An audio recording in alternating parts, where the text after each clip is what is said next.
અમરેલી જિલ્લામાં કાયદો વ્યવસ્થાની સ્થિતિ કથળી હોય તેમ જૂથ અથડામણ કે હિચકારા હુમલાઓની ઘટનાઓ વધી રહી છે। 2 દિવસ પહેલા લીલિયાના ક્રાંકજ ગામે જિલ્લા મધ્યસ્થ બેંકના કર્મચારી ગૌતમ વાળા પર 3 શખ્સો કારમાં આવીને ઢોરમાર માર્યો। આસપાસના લોકોમાં પણ ભયનો માહોલ સર્જાયો, જેની ફરિયાદના પગલે લીલિયા પોલીસે જસદણના 3 શખ્સો સામે ગુનો નોંધી ગણતરીની કલાકોમાં 3ની ધરપકડ કરી અને લીલિયાના કાંકરેજ ગામે લાવીને ઘટનાનું રિકન્સ્ટ્રક્શન કર્યું।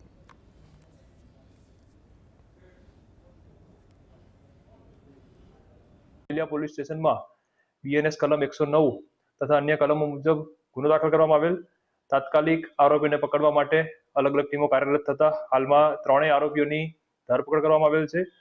તેમની રિકન્સ્ટ્રક્શન, હથિયાર કબજે, ગાડી કબજે તમામ પોલીસ તપાસ ચાલી રહી છે।